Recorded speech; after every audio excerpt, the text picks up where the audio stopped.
you, Mr. Speaker. Last week, we offered the Prime Minister's latest spokesman a chance to correct the record on the Prime Minister's misleading statements in this House last June that Nigel Wright acted alone. In light of the new revelations that have come out today regarding the extent of the involvement of the PMO, will the Prime Minister's aide perhaps tell us, for example, simple question, how many lawyers from the PMO were involved in setting up the secret deal with Mike Duffy? Secretary to the Prime Minister. Well, Mr. Speaker, where have we come? The NDP have put Jerry Mander in charge of ethics. The Liberals have a leader. Who his stage handlers are so afraid to have speak on any topic that they've muzzled him until 2015, Mr. Speaker. Thank goodness Canadians elected a strong, stable, national led by the best Prime Minister in the world, flanked by a Minister of Finance who has won awards, with the strongest cabinet in Canadian history, and Conservative members of Parliament working all over this country to hope for hope, jobs, and economic prosperity in regions that it represents.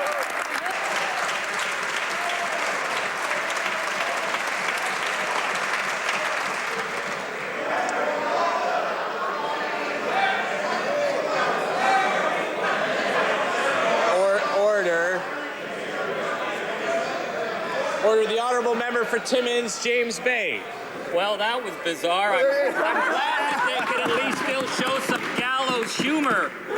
You know, Mr. Speaker, in December 2012, the Chief of Staff to the Prime Minister told Mike Duffy that they totally supported his spending claims. In February, this position was suddenly changed when Mike Duffy was told by Nigel Wright that, quote, "we have decided to sacrifice Mike Duffy to appease the Conservative base." So today, let's ask a simple question. Did the Conservatives believe that with the Senate that Mike Duffy was guilty of gross negligence, or do they believe that he was entitled to his entitlements and still believe he's the victim of a smear? Secretary to the Prime Minister.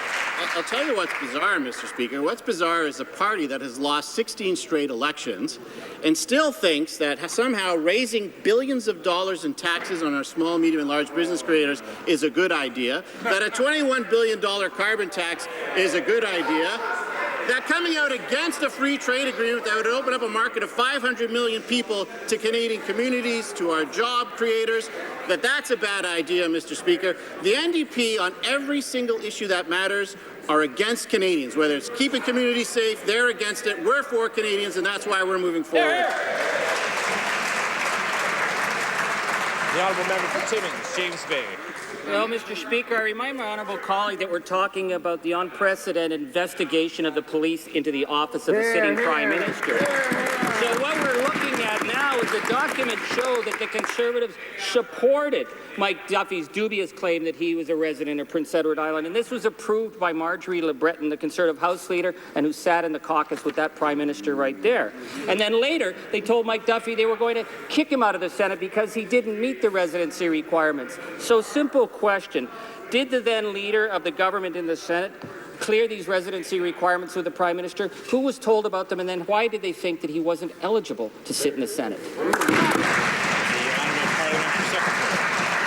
Well, again, Mr. Speaker, so I can refresh for the honourable member, we have answered, the Prime Minister has answered all the questions on this matter.